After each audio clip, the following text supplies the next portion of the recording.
Assalamualaikum and good day. My name is Aiza Bintai Jipunding. Today I would like to make a presentation that related with my internship at Tenaga Nasional Berhad Banting. So, take a look at for the executive summary of industrial training. Industrial training is one of the mandatory requirements for every student before graduating and being awarded diploma or bachelor degree from any study center.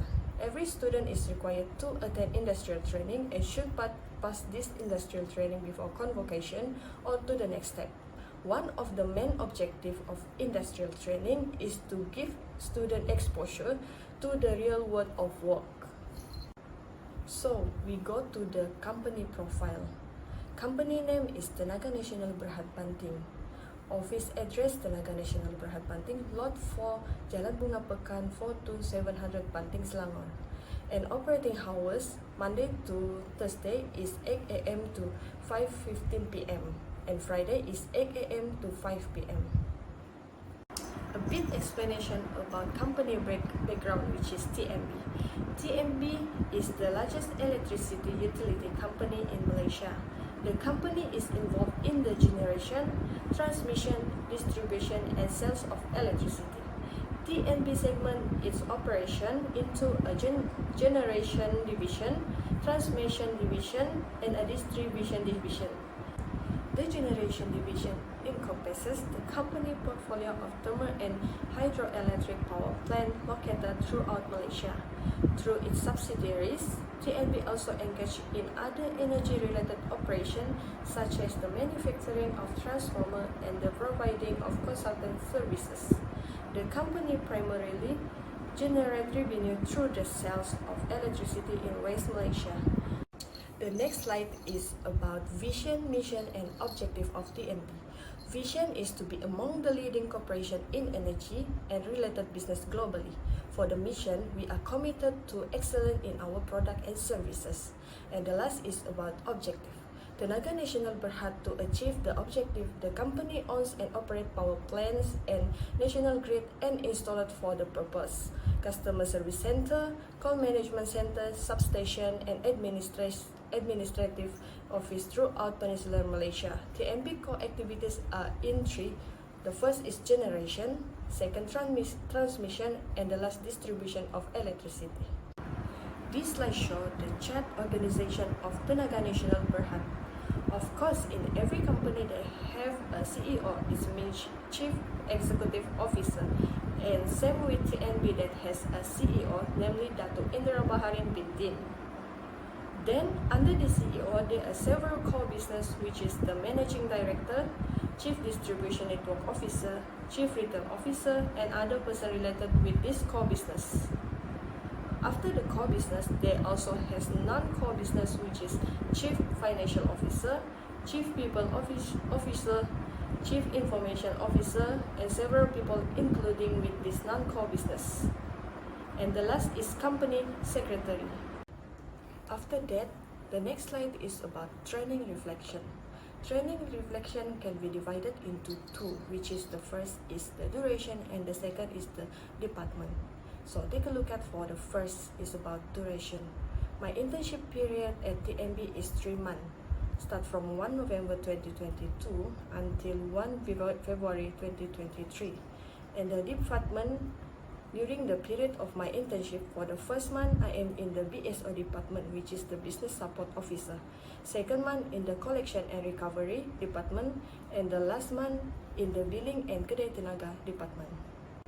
As you can see here, this slide is related with intern tasks in BSO department, Collection and Recovery department, Billing department, and Kedai Tenaga department. So take a look at for the BSO department. First task is helping the operator to answering call from customer that related with certain matters such as complaint regarding meter without switches. The incident happened that resulting in damage to lamp post and other complaint related to TNB. The second task is learn how to pay the office utility. For example, make a payment of telecom. To make a payment of telecom, just use their system, that is OGE system.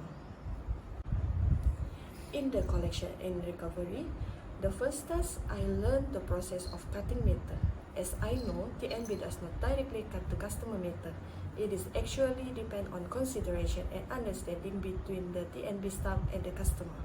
TNB will give an opportunities by fill a form called Promise to Pay. The second task is about large power customer LPC. It is related with report of billing collection. TNB Banting just need to focus on the billing collection of areas Langor. This billing collection includes sale and debit. It means that the sale is related to current account that do not have outstanding bill, while debit is related to the user current account that has outstanding bill and the current bill. In the billing department, I also learned how to make adjustment. Billing department need to do adjustment because of the customer complaint regarding the electricity bill, whether the bill is high or wrong. Then after make adjustment, customer will get the correct bill. And the last department at Kedai Tenaga. Kedai Tenaga, I also learned about 7 functions of Kedai Tenaga, which is the first is complaint of customer, second is inquiry, which is the feedback from customer, third is move-in that related to electric supply application, fourth is COT, that means change of tenancy that related with exchange name, fifth is load change, is upgrade from PAS 1 to PAS 2, where the customer use electricity from low power to high power. Sixth is move out, that related to account close and deposit return. And the last 7 is product change, related to tariff change, for example from home to restaurant or grocery store. Same with other company, TNB also has the SWOT analysis, which is the strength, weaknesses, opportunities, and threat. Take a look at for the strength. There are 4, which is the first is TNB, the largest power producer of electricity in Malaysia. Second is efficient work team.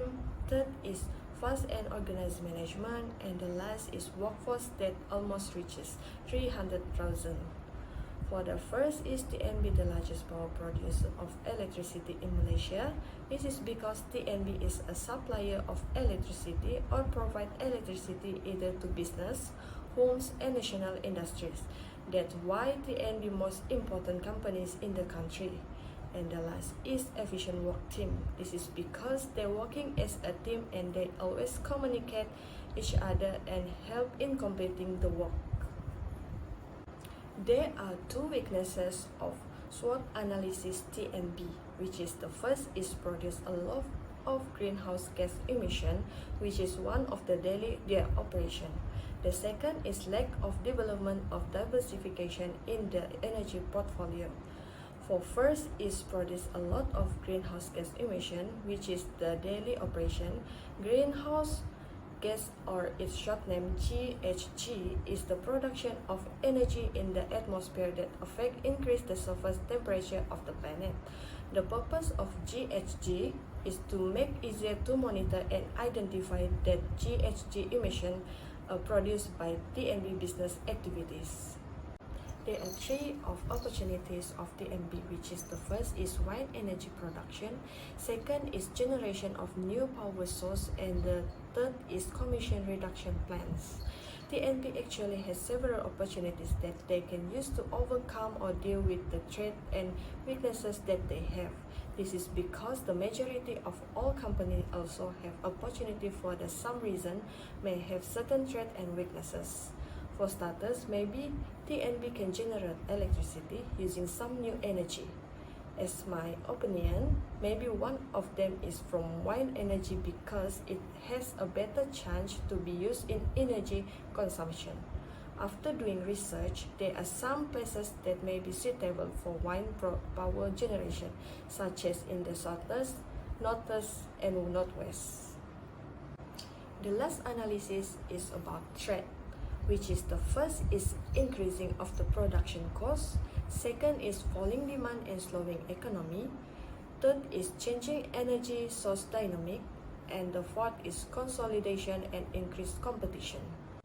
In the first threat of TNB is increasing of the product cost. It means the supplier and all the key resources and key partners may increase in production cost and protecting raw materials costs due to economic condition.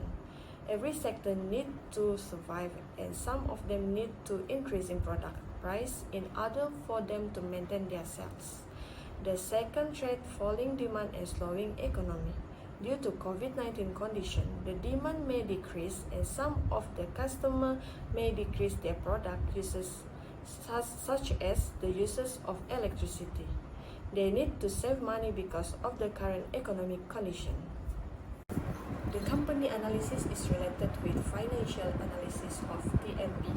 The first is about current ratio. As you can see here, this is the figure that the calculation current ratio of TNB for ended September 2022. The current ratio actually is a liquidity ratio that measures a company ability to pay short-term obligation. It is calculated as a company total current asset divided by its total current liabilities. TNB current ratio for ended in September 2022 was 1.18. It generally indicates good short-term financial strength. The current ratio is mainly used to give an idea of the company ability to pay back its short-term liabilities with its short-term assets. The second slide and second figure show the calculation of quick ratio ended September 2022. The quick ratio measures a company ability to meet its short-term obligation with its most liquid asset. It is calculated as a company total current asset exclude total inventory divided by its total current liabilities. Tenaga Nasional Berhad quick ratio for the ended in September 2022 was 1.09. The quick ratio is more conservative than the current ratio because it excludes inventory from current asset. For the third slide, show the figure of asset turnover ended September 2022. Asset turnover measures how quickly a company turns over its asset through sales. It is calculated a revenue divided by total asset. TNB revenue for the 3 months ended in September 2022 was 4,195. TNB total asset for the ended in September 2022 was 45,444. Therefore, TNB asset turnover for the ended in September 2022 was 0.09. For the last figure is related with calculation of return on asset ended September 2022. Return on asset is calculated as net income divided by its average total tangible asset. Total tangible asset equals to total asset minus intangible asset. TNB annualized net income for the ended in September 2022 was 782. The TNB average total asset for the ended in September 2022 was 45,320. Therefore, TNB annualized return on asset for ended in September 2022 was 1.73%. For the discussion and recommendation, TNB need to make improvement even though it is a company that is under the monopoly market. First of all, there need to be encouragement given to TNB staff for them to work better in the company. For example, in a way that manager may be able to raise employees' salaries and give them advantage depending on KPI. In addition, manager need to prioritize advance payment to workers who work outside that is technician. This is because there are workers who face difficulties when working outside to repair the power blackout. And the last slide is about conclusion. During the internship 3 months at TNB, I got a unique experience, can improve my knowledge and help me to improve my skills for future use. Internship like this can help students gain a lot of experience for real jobs. It is one of the exposure for students to adapt themselves when working. This is because the internship provides students with a variety of real work experience, environment, and workload.